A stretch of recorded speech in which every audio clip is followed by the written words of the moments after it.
Bismillahirrahmanirrahim. Assalamualaikum warahmatullahi wabarakatuh. Perkenalkan, kami dari kelompok 4 ingin membawakan presentasi tentang ujian akhir semester mata kuliah Sejarah Arsitektur Dunia.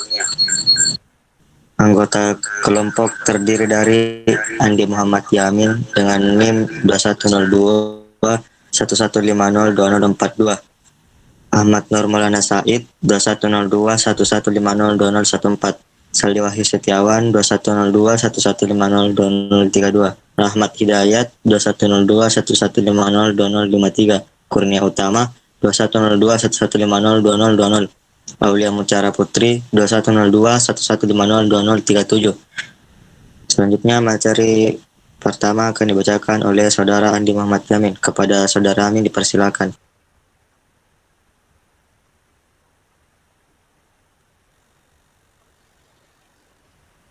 Baik, masuk pada latar belakang neo-vernakular. Pada dunia arsitektur, kita mengetahui terdapat beberapa periode di dalam perkembangannya. Dimulai dari zaman klasik berkembang aliran arsitektur seperti Gotik, Renaissance, kemudian dilanjutkan dengan periode modern. Pada periode ini muncul gaya-gaya arsitektur modern maupun postmodern. Arsitektur modern dan arsitektur postmodern lahir pada periode yang hampir bersamaan. Walaupun berada pada satu periode yang hampir bersamaan, tetapi antara arsitektur modern dan arsitektur postmodern memiliki beberapa perbedaan, walaupun tidak banyak. Dalam arsitektur, modernisme baru lahir dari puing-puing international style dan menentang École des Beaux-Arts yang kini dianggap postmodernisme yang ketinggalan zaman. Pada kenyataannya, aliran inilah yang berjasa memacu bangkitnya modernisme baru, seperti dalam politik, pemerintah yang terlalu lama berkuasa akhirnya malah menyebabkan bersatunya kekuatan baru untuk melawan. Contoh runtuhnya Orde Baru. Adapun beberapa kriteria-kriteria yang mempengaruhi arsitektur neovernakular adalah sebagai berikut. Yang pertama ada bentuk menerapkan unsur budaya. Lingkungan termasuk iklim setempat diungkapkan dalam bentuk fisik arsitektural, tata letak denah, detail, struktur, dan ornamen. Dan yang kedua tidak hanya elemen fisik yang diterapkan dalam bentuk modern, tetapi juga elemen non-fisik yaitu budaya pola pikir, kepercayaan, tata letak yang mengacu pada makrokosmos dan lainnya menjadi konsep dan kriteria perancangan. Dan yang terakhir, yang ketiga, produk pada bangunan ini tidak murni menerapkan prinsip bangunan vernakular, melainkan karya baru, yaitu mengutamakan penampilan visualnya. Materi selanjutnya akan dibawakan oleh Saudara Saldi Wahyu Setiawan.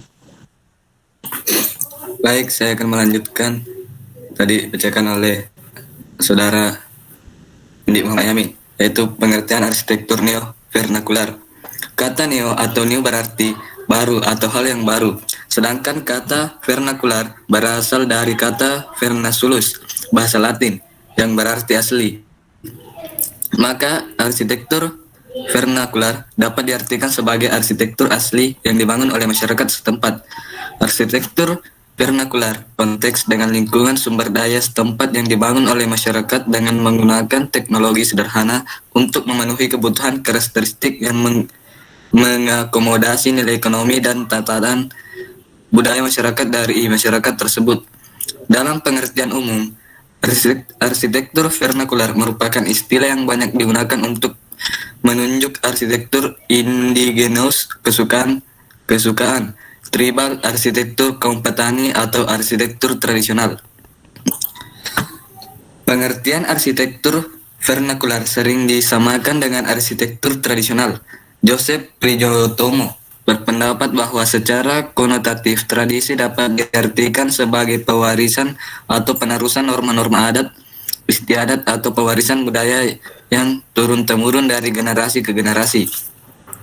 Arsitektur neo-vernakular merupakan suatu paham dari aliran arsitektur postmodern yang lahir sebagai respon dan kritik atas modernisme yang mengutamakan nilai rasionalisme dan fungsionalisme yang dipengaruhi perkembangan teknologi industri. Arsitektur neovernakular merupakan arsitektur yang konsepnya pada prinsipnya mempertimbangkan kaidah-kaidah normatif, kosmologis, peran serta budaya lokal dalam kehidupan masyarakat serta keselarasan antara bangunan, alam, dan lingkungan. Baiklah, selanjutnya yang akan membacakan materi adalah Saudara Rahmat Hidayat. Kepada Saudara Rahmat dipersilakan.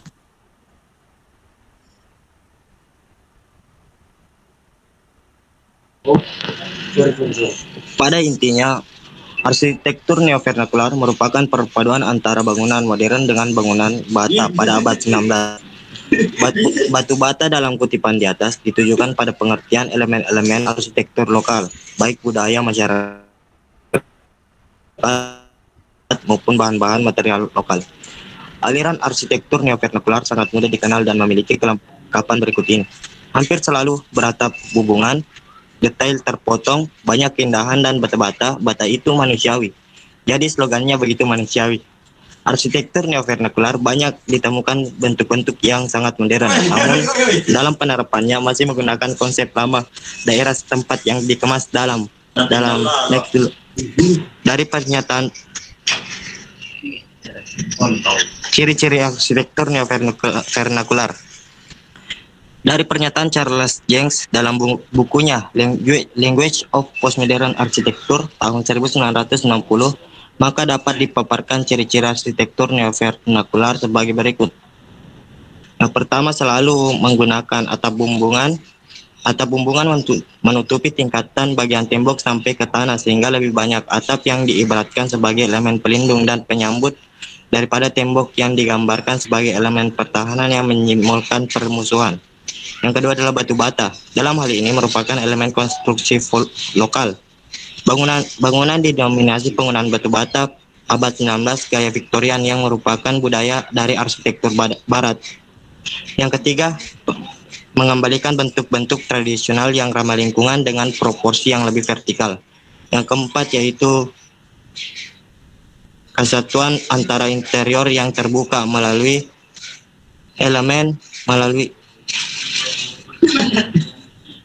Yang keempat adalah kesatuan antara interior terbuka melalui elemen yang modern dengan ruang terbuka di luar lingkungan. Yang kelima adalah warna-warna yang kuat dan kontras.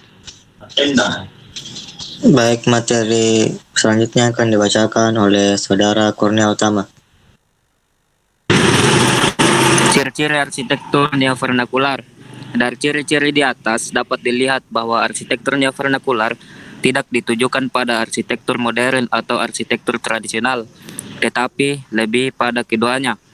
Hubungan antara kedua bentuk arsitektur di atas ditunjukkan dengan jelas dan tepat oleh neovernakular melalui tren akan rehabilitasi dan pemakaian kembali, yaitu A. Pemakaian atap miring, B. Batu bata sebagai elemen lokal, C. Susunan massa yang indah. Mendapatkan unsur-unsur baru dapat dicapai dengan pencampuran antara unsur setempat dengan teknologi modern, tapi masih mempertimbangkan unsur setempat dengan ciri-ciri sebagai berikut, yaitu yang pertama, bentuk-bentuk menerapkan unsur budaya, lingkungan termasuk iklim setempat diungkapkan dalam bentuk fisik arsitektural, tata letak denah, detail, struktur, dan ornamen. Yang kedua, tidak hanya elemen fisik yang diterapkan dalam bentuk modern, tetapi juga elemen non-fisik yaitu budaya, pola pikir, kepercayaan, tata letak yang mengacu pada makrokosmos, religi, dan lainnya menjadi konsep dan kriteria perancangan. Yang ketiga, produk pada bangunan ini tidak murni menerapkan prinsip-prinsip bangunan vernakular, melainkan karya baru, yaitu mengutamakan penampilan visualnya. Materi selanjutnya akan dibacakan oleh Saudari Aulia Mutiara Putri. Kepada Saudari Putri dipersilakan.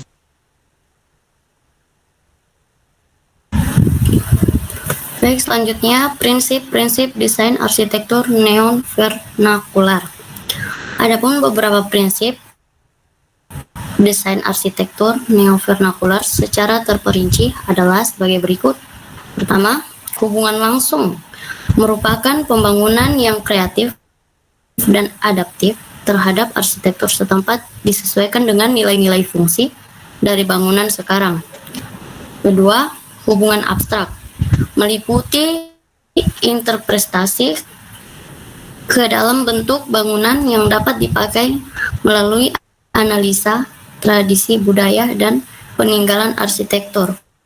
Ketiga, hubungan landscape mencerminkan dan merepresentasikan lingkungan seperti kondisi fisik, termaksud topografi dan iklim. Hubungan kontemporer meliputi pemilihan penggunaan teknologi untuk ide yang relevan dan program konsep arsitektur. Dan yang kelima, hubungan masa depan merupakan pertimbangan mengaktifasi kondisi yang akan datang. Selanjutnya, bangunan teater daerah Malaysia ini merupakan salah satu bangunan neo-vernakular di Malaysia, terletak di Kuala Lumpur dengan fungsi sebagai teater daerah dan juga gedung Teater Nasional Malaysia. Ini merupakan salah satu dan juga gedung pertunjukan dengan kapasitas 2.000 orang yang menggunakan 3 tingkat balkon. Gedung Teater Nasional Malaysia ini merupakan salah satu ciri Malaysia sehingga terlihat sangat lekat sekali kesan budaya Malaysianya.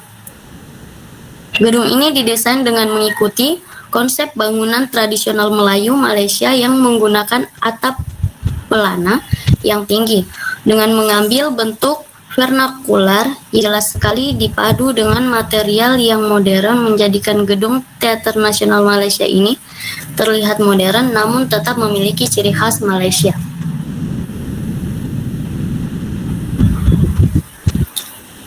Pendekatan pemikiran rancangan.